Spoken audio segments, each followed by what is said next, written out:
I just want to, first of all, thank our elected officials for coming. And again, our chief and our Secretary of State had wanted to be here tonight, but this is our third screening from Muskogee to Oklahoma City to now to Tulsa. And they have to go to Kansas City tomorrow and for the weekend for a meeting with some of our Cherokee Nation citizens there. And we were in Oklahoma City all day yesterday at the Capitol, and anyone who spent time in that building knows it can be exhausting. So they're taking a much needed rest before they get on the road. So how many of you are fans of the show so far? Do we have many people who watched it? Great. I see our whole crew over here raise their hand. That's good. I'm glad you're fans of the show that you produced. So with that, I'd actually like to recognize everyone who works on the show.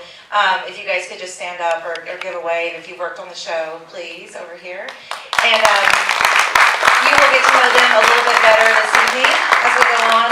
In between the segments, different members of the crew will come up here and they'll talk a little bit about each one of the segments, what it went into to produce, the ideas behind our stories, where we get the inspiration, how they're made, what kind of fashion they're shot in, the research that goes into it. So if you have any questions, just please feel free to ask those. Just feel unbridled in this room.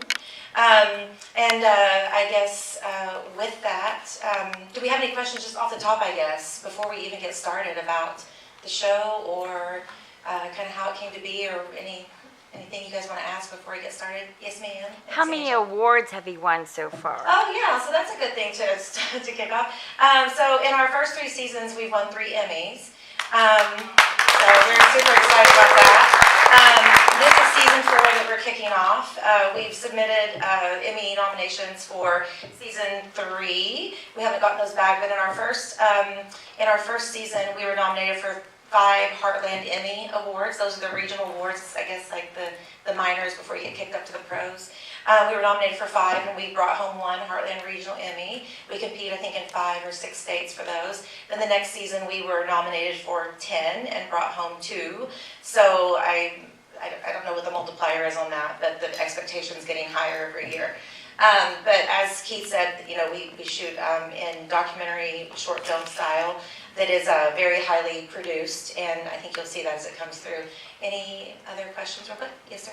Are the first 2 seasons available with you somehow? Yeah, the first 3 seasons are available on DVD, and so you can buy those at CherokeeGiftShop.com or in any of our Cherokee Nation gift shop locations in Tahlequah or in Catoosa between Catoosa and Tulsa at the tag office / Cherokee Nation Welcome Center. You can also watch them online at OCO.tv, that's OSIYO.tv, 24/7 for free if you just want to park yourself in front of the computer.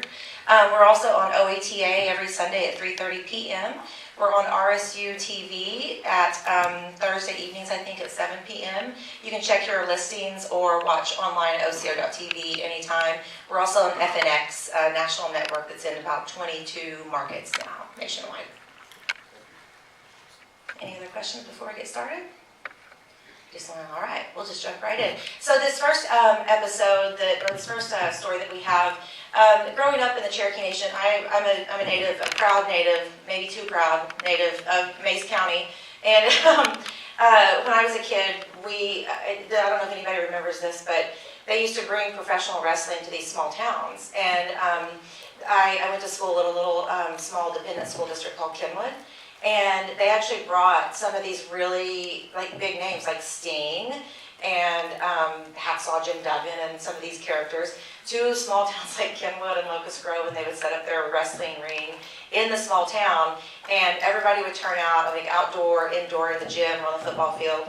And so a lot of people, and I don't know why they went to these small towns, it's a really great question, but there were a lot of big wrestling fans in these small towns, and I remember going to these and just having a blast with my grandparents. And so there's a big following. I don't know if that's why, but I know there was a big following whenever I was a kid in the 80s, growing up in Northeast Oklahoma. So the first story you're going to see is actually about one of those mega fans, whose name is Brad Eubanks, and he is here today.